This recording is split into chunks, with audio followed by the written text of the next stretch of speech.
Welcome to the first episode of Movies, Films, and Motion Pictures. I'm your host, Ewan Graf, and each week I'm going to talk about a movie, a film, and a motion picture. You might be wondering, isn't that all the same thing? Yes, it is, but we don't really call the latest MCU or Netflix streaming movie a motion picture. I personally often use the terms films and movies as like tiered values. When I want to emphasize something is great, I call it a film, and when it is more commercial, I call it a movie. What does that mean for this podcast? Well, first of all, there's going to be a lot of yapping.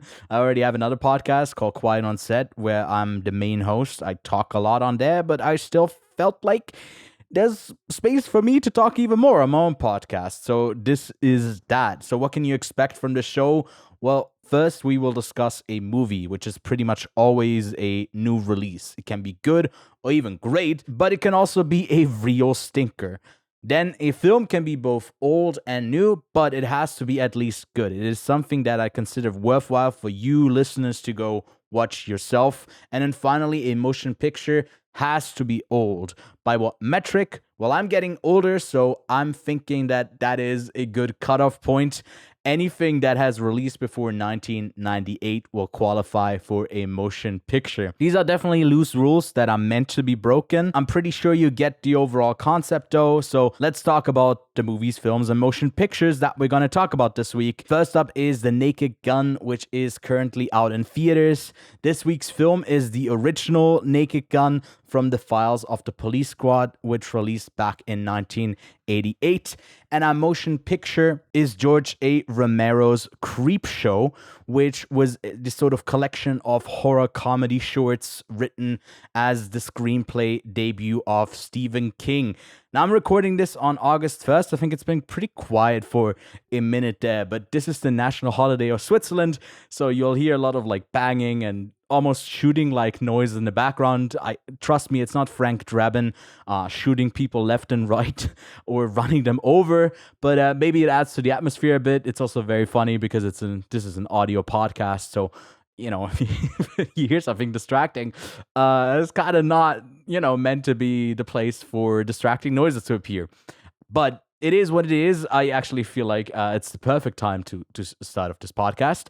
And if you want to skip ahead, you want to hear me talk about Creepshow, then you can definitely do that. The common through line here is definitely Leslie Nielsen, who is also in Creepshow. Obviously, he's not in The Naked Gun, but he was sort of, connected to that franchise deeply. So that kind of makes sense to kind of tie this together in that way. That's not going to be the case for every single episode. There is like a through line that connects all three of the films, but I kind of like doing that. That makes my brain kind of make happy noises. So yeah, that's what's on the schedule for today. So let's start off with our first movie, which is Akiva Schaffer's The Naked Gun, out in theaters right now, which I gave a very favorable rating of like an 8 out of 10.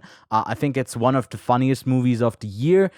All of these reviews that I'll do here, or discussions, or whatever you'd call it, are going to be spoiler filled. So I'm definitely going to give you guys the chance to, I guess, prepare for it later on. But sort of go in with the expectations that I might spoil some stuff, because I just want to talk about the movies, man, and I'm not gonna hold back much. But if you haven't seen it yet, it definitely gets my wholehearted recommendation. It is one of the funniest films I've seen on year. The only reason why it's not my favorite comedy is because I've seen Splitsville in Gun, and that was fucking hilarious. It was so funny. It also had like an underlying dramatic thing that was going there, like relationship, romance stuff. Obviously a bit more serious, and The Naked Gun is all out just good fun. I think keeping something alive in the spirit of the sort of loose-ended comedy of the original The Naked Gun. There's not really much to compare it to other than like Airplane or other stuff, or maybe Monty Python. But the sort of over-the-top, bit-focused nature of it all, that is just going to the most ridiculous place and kind of outrageous repeated bits. That's not something that we do a lot in movies, because we always kind of clamor for a bit of a through line. Like, what was the point of all of this silliness, of all of this, like, just collection of stupid moments? And The Naked Gun is exactly about this collection of stupid moments to not have a point. And in itself, that has a huge point about like what movies are like right now, because ultimately they are just a collection of a silly, stupid story most of the time, at least like the stuff that is mainly out there for entertainment purposes first over like art, like the festival movies that you expect, something that would go into the motion picture or the film category in this podcast. But The Naked Gun, it definitely would deserve to be in that film category because it lives up to the legacy of the originals. I think it surpasses or even matches the second film. I think nothing really, I'll get into that a bit later on, nothing really touches the first one. That is truly one of the best comedies ever made. It is pretty iconic, though, as well, because it has some of its bits that do definitely fall flat. I think the sheer density of jokes, I mean, there's no way that everything lands. But it's also just admirable how much they stick to it. They sort of also play with the expectation that at one point you have that everything is just going to be an escalation of something really dumb happening. And you're just kind of wondering, okay, what's the silly thing going to be? And it like subverts whatever you think is going to happen quite well. Like it kept surprising me. And it is truly impressive to me that someone who is mainly known to be a dramatic actor, also known for taking on so many pretty mid action hero roles in his like, older age as well, that someone like Liam Neeson can fully channel sort of what worked so well with Leslie Nielsen. And it's also like this sort of pun, Liam Neeson, Leslie Nielsen, Neeson and Nielsen, like that similar name being confused for each other. There's something that plays into that as well. There's a lot of bits that get already spoiled in the trailer. Like the OJ one is pretty funny. But there's still so much that is going to catch you off guard in this. And I think it speaks to Akifa Schäfer's sense of comedic style to be able to do something like Pop Star, Never Stop, Never Stoppin', Hot Rod, Chip and Dale Rescue Rangers, like an animated movie, The Bash Brothers, a lot of like that, the Lonely Island stuff being part of that trio. This is definitely like breaking out of that. Not that he did The Watch as well, which was a different set of like actors than maybe his mates from The Lonely Island, but he definitely, like I said, successfully channels the core of what the original so great. And I had a blast with this. I wouldn't mind if this gets a sequel. I think it could be innovating on whatever it was doing here, because to me that first one had just the best bits, so it couldn't really be topped. And I think they just did more of basically the same, but when that sort of base is so good, you can't just do more. And it is almost like a little interconnected sketch comedy show over a narrative plot. Like literally in this movie, there's a device that is called the plot device. It has some weird acronym, the primordial law of toughness, which is the sort of thing that gives the lead bad guy mind control over people to make them not calm down but calm up. Like and it's just a dial at the end. Like it's so silly, and you like almost into a way where you like fold your head into your hand and like scratch your head. It's like, oh my god, truly head scratches of what is happening here. But they also like make you chuckle so hard. So I think this is going to be a great experience in a theater. I think comedy is a definitely best experience, especially with something that like is building on the bit throughout a scene. You kind of can sense that someone is maybe catching on to it, or someone's just laughing at everything. Like you get that as well.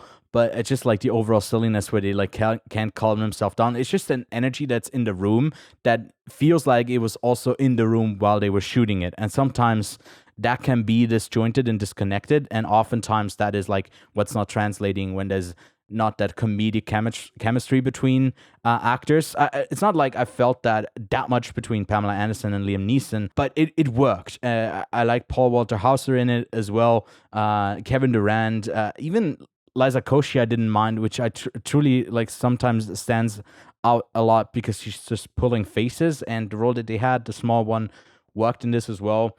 The Weird Al Yankovic cameo also was really funny. The Dave Bautista one was really good as well. Yeah, it just kind of never lets up, and I would give it a full-hearted recommendation.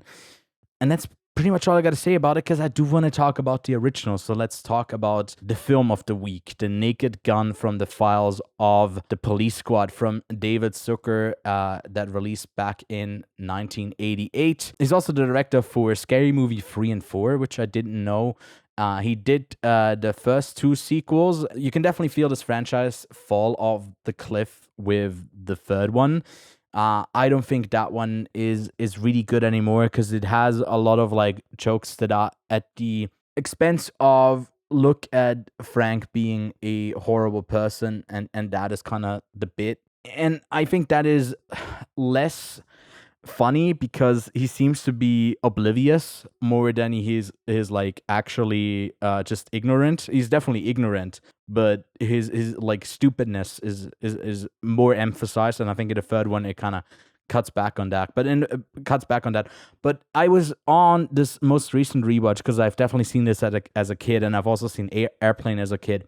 It's something about like how iconic the bits are. Like, we practice safe sex, and then it's just like in full on like full body condoms, and that's just like early internet stuff that circulated online, that was just, oh yeah, that was from The Naked Gun. And it has like, I'd say at least like 5 of those moments. I didn't really remember OJ being so present in it, in the way that basically he's just gets like manhandled from beginning to end. This film is constantly like in a stasis of being flung off something or squeezed together in a way, which is a bit rewarding to see, like, after all of that. And I guess he's since passed on. But after all of the OJ stuff, which I don't feel like I need to catch up people on the history of that. I think everyone knows what OJ did. that book to me is still crazy, that like he had a book which said like, I did it, but then it was like in really small font, it said like I didn't do it, or something like that, which just the audacity is crazy. But I think this first one has just like, the recurring bit in this latest one was him just being coffee handed to him at all times, in the silliest of moments where it didn't make sense, obviously. And in this first one, it's just him opening doors and like hitting people. I think that happens like, I don't know, it feels like 10 times in this film. And then it's also the classic setup of like, you don't want someone to notice that you destroyed something with the fish tank, and later on it like starts to lose more and more of being like grounded, that this sense of preserving anything. Like, it feels like this movie is the sort of new game engine unlocked, where instead of interacting with a few things that you can break, because there's a crack in the wall so you can open it, the whole world is like interactable and destructible. So what I'm trying to say is, The Naked Gun from the Files of the Police Squad is the Fortnite of comedy movies, because it breaks it all open. Not that stuff wasn't just completely destroyed, and that was the bit before, but this one just kind of stands out a bit more. Like, the voiceover narration, some of the best bits are like these timeless things that also get sort of referenced in the new one in a uniquely new way. But like the sort of like serious narration of detective movies, it's definitely like a parody of what was also popular at the time, like the Chinatown stuff, all of that. It just comes together so beautifully. It's just, and it can't be overstated just how much that all relies on Leslie Nielsen's performance. This would not work if he weren't that perfect, and we'll talk about that in Creepshow as well. That he's just a phenomenal actor. I like fully buy his character, his obliviousness, his like lack of care for anything. He's such a gifted actor. It is so impressive. And I also thought that Priscilla Presley, like, honestly, this is basically the first role where I noticed that she's like also acting. I don't know if I've seen much else. This is like sort of her big role, right? And I think she kind of works really well in this role. It's a bit more of the sort of like, typical role maybe in the 70s, 80s of a woman who's only pining for the guy. So she's not really fully fleshed out as a character more than that. But for the sort of farcical nature of this whole like movie, it doesn't really hurt it that much, which I feel like they improved on the character of Pamela Anderson. I think that one definitely was an adaptation adaptation to the like the time. Her character felt a bit more well rounded, but also, the sort of typical setup of the dilemma. The bad guy has her under his control, so she's like spying on him, and there's going to be the betrayal. I love that in the new one that it was like about the her connecting his DVR to like the Ethernet, so he lost out on like a show he kept. And that was what he was mad about, not about like some sort of betrayal or anything. The first one has a lot of that as well, where he is basically, weirdly enough, he's almost like a hero in this movie, but he is just horrible.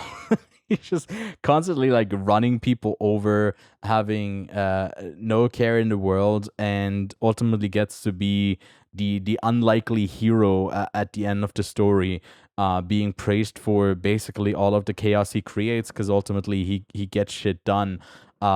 Like I loved also the spoof on all of the little gadgets being made, the sort of like Swiss army show thing, which definitely was like making fun of the James Bond stuff, like the anti graffiti wall that just like sprays back, or the just like the constant bit with his car like running people over, and then the airbag just like ever expanding, like the him looking up the stairs under her and saying "nice beaver," and she hands him a beaver. It's a lot of like this clever setup of this like sexual innuendo, but then you make a prop bit out of it, which is just something that kind of, I don't know. Maybe it gets tiring if it is done too much, but it's not done too much. And like there's a perfect amount of that in this film. And the whole thing with like the queen, and like the drama that comes out of that. I don't know, just forcing himself into positions to be on stage, which I think is definitely something that I'm happy that we move away from, because at one point in American film, it always felt like the lead character needs to be on a stage, kind of saying whatever he learned or they learned in the film, professing his love or whatever, having some sort of outcry, and then sometimes that's like subverted by people hackling them back or whatever. And this is just him doing weird stuff, and ultimately all builds to like, oh, he's the hero. They recognize him for earlier singing the national anthem when someone else should have done it, right? That whole bit sets up like a final punchline to that. And that is just, it is so clever writing that like, that was one of the jokes with Enrico Palazzo that had me like laughing the loudest. It was so funny. And yeah, basically ending it on OJ being like kicked down the stairs once again. It is just a pretty perfect movie. I was honestly like considering, is this a 10 out of 10? Is this like a 5 out of 5 over on Letterboxd, and I ended up on like a 9 out of 10, like a 4.5. I think it is up there as like one of the best comedies. To me, I think ultimately you do want to also be a bit emotionally grabbed by something to consider it is like one of the best films ever made. That's what elevates it to like 5 stars. If I check over on my Letterboxd, I really only have a very few movies at 5 stars, and honestly, they're all like pretty much sad boy movies. Out of the 4,622 films I've logged, only 76 of them are 5 stars, and then 77 are 4.5. Only about 2% of the films I watched are 5 stars, which, maybe I'm a bit of a stingy guy with my ratings, because I do love this film. I honestly think it is up there in probably the top 5 of comedies ever made. But I can't get over the hump of giving it a perfect rating, which ultimately, who gives a bloody fuck? Go watch the film if you haven't already. It is streaming in some places in Europe, I think in the UK, in France, and in Switzerland. All of the films were over on Netflix, but also this is the sort of movie that I think I own on DVD. I think pretty much all of them at one point. So really easy to find. Also something that you can kind of revisit every now and then, because I knew all of the bits, but them just in succession in this movie, it was it was something to behold, man. I just had the greatest time with it. But yeah, I think that's all my thoughts on this film. So let's talk about the last movie today, which is Creepshow, our motion picture of the day, which released in 1982 and is basically a collection of, it says, five tales in the style of classic 50s horror comics involving murdered men emerging from the grave, a meteor's ooze that makes everything grow, a snack from a created creature, a scheming husband, and a malevolent millionaire with an insect phobia. And I think this collection of short stories, what is the standout of Creepshow is definitely that George A. Romero, if you watch, Night of the Living Dead, which came out in 68, his sort of design and coining this zombie, it's crazy that like how big zombie movies got or still are, like maybe being revitalized with the 28 years later trilogy happening now. He's iconic, and I think in a lot of ways it comes to the crazy makeup that I think also in this collection of like basically short films works so well because it is just grounded in such great like makeup, the VFX and like the sort of kills and all that. Like they are so satisfying because you can see the attention to detail to like the creature design, and you get like a sort of zombie story. You get the creature with the big tooth that is chomping into people. A lot of undead stuff, I think, but there are different kinds of that.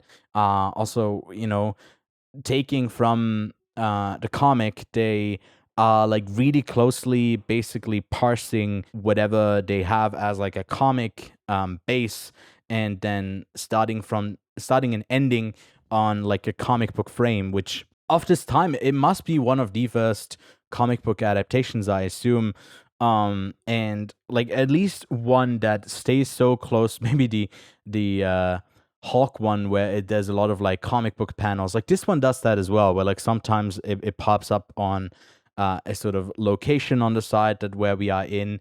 So it's kind of in a really loose way, it's a bit mixed media, and I was kind of surprised how smoothly that like all kind of was flowing back and forth.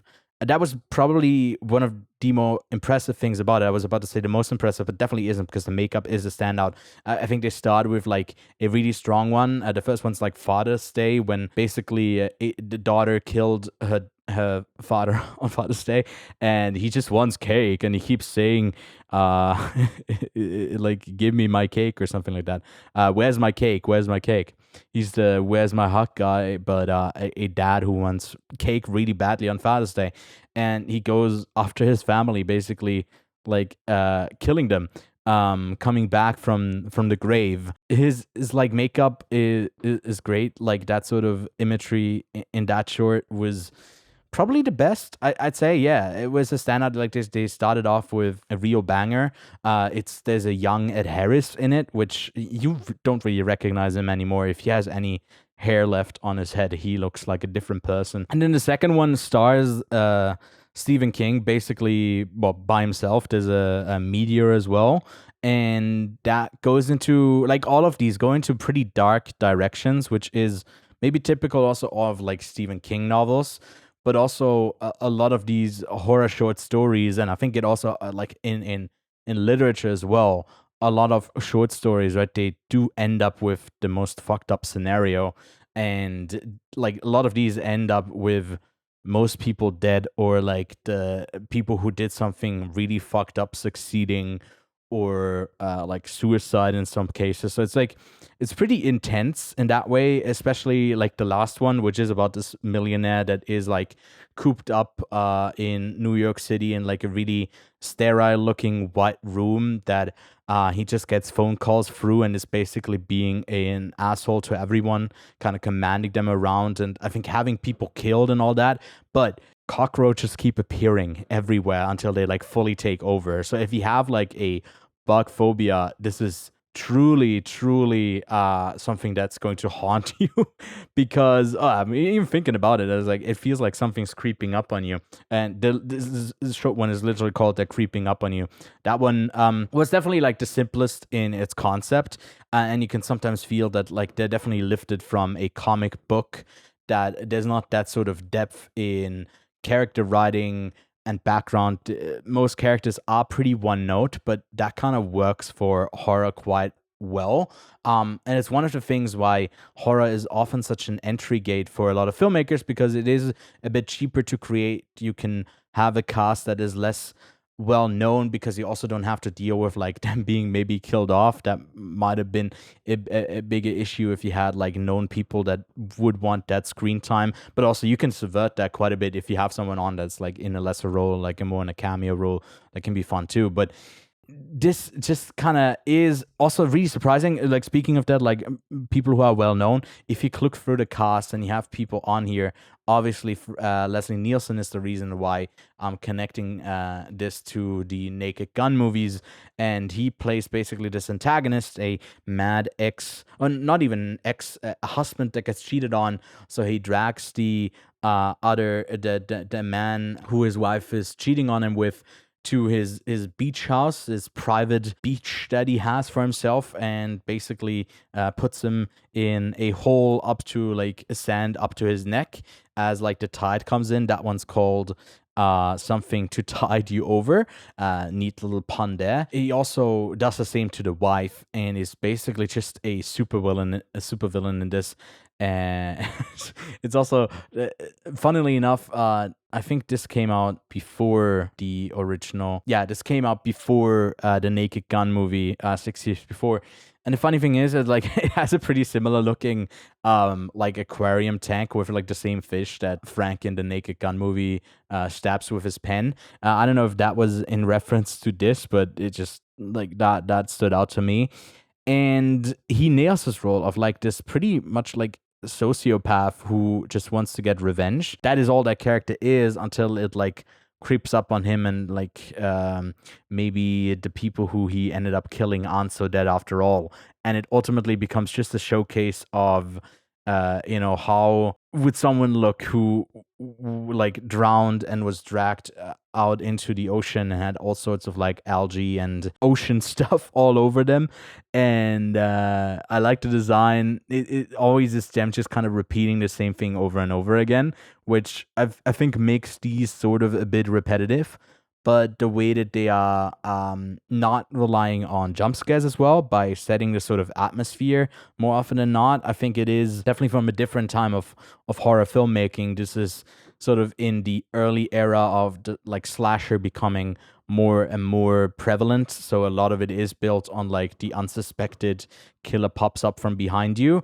And there's only like one moment in this that has sort of like a bigger jump scare moment, but it is all about like making this a total creep show for the atmosphere and making it through the design of the actual like creatures that evoke like a sort of scary imagery, and also knowing you show it at the end, you show it all, and then that's over. There's like the one creature, I guess, with the crate that keeps getting shown. That's also the one that definitely feels the longest, which has a bunch of characters that wonder about what's in that crate, and then something is in that crate, and that creature is not friendly, and it was like locked in there since 1833 from up in the Arctic. And it's this like sort of wolf-like creature that also looks a bit like a monkey. I don't know what it exactly is, but it has like huge teeth. It honestly looked like something that's like real. It looked really really good, really fucked up, and it also has them interact with it a bunch. Like it at one point like bites someone kind of off screen behind something, but then it also has a moment where it's literally like scratching someone across the face, and it like and then also biting the side of their face, and it looks so good. You definitely can feel like the last one, for example, like the cockroach one. There's definitely just a plastic or other sort of breakable version of that character that like. Oh, I'm spoiling the whole thing, but like the cockroaches all burst out of it. It's also the one film where I was thinking about, I don't know if I'm loving how many just cockroaches get killed here. obviously there's not lot of people will have sympathy for bug spray being sprayed onto cockroaches and them being like killed over and over again. But I just felt like for the production of this, it was a bit icky. But I understand, like it definitely had the emphasis. I don't know if you could still do that nowadays because it's bugs. Maybe you still could. I don't know. Maybe there's rules against that now, but it's just a real good collection of short stories that I was so impressed by. Maybe because my expectations weren't that high, but then that just makes me the fool because it is George A. Romero. What did I honestly should have had high expectations, but it's also the cast is great. You know, you got people who were in 12 Angry Men. There's someone who was in well, actually in The Exorcist 3. I don't know if that's any good, but also in Stargate. Ed Harris, of course, who I don't have to introduce. Leslie Nielsen. Someone who was in Marathon Man, I guess a bit more in the side role, but a lot of people who you like point to and say, like, "Oh, I know them from somewhere," and that is just, also impressive for short films that like that sort of thing ends up working out. There's also that sort of writing from Stephen King that is definitely felt. I'm not someone who has read a lot of his stuff. I think I've read like one or two of his books. that was enough. Maybe I'll read more at one point, but it felt like this was a good collaboration. But ultimately, these two creatives, these two artists with Romero and King, are definitely on the same wavelength in this film or collection of short films, but then probably have their own visions for their stuff. So yeah, I also with George A. Romero, I've seen Night of the Living Dead like only recently. I like that film a lot, but I haven't seen like Dawn of the Dead, Land of the Dead, Day of the Dead, like all of the continuations. Which Diary of the Dead, there's one that I think they definitely do get worse. I think Dawn of the Dead is still seen as like a really good one, and also stars, I think, one of the people who were in this film in the Creepshow, if I'm not mistaken. But again, there's so many people in these little offshoot stories, but all around pretty impressive film. Honestly, not something that I've ever heard of. Like I did not know that he made Creepshow. And hopefully maybe you didn't hear it. I ended up being interested in going to see it. That is ultimately the goal of the show, that I package a recent release that you might have heard of through marketing, or you only watch movies that are from the last couple of years, and then you watch something truly old, ancient, as old as me, and older than that. So yeah, I think that brings us to the end of episode 1 of Movies, Films, and Motion Pictures. I don't really know yet how to close these out. I guess I'll just keep it brief, and I'll tell you to keep watching movies, and I will see you next Friday.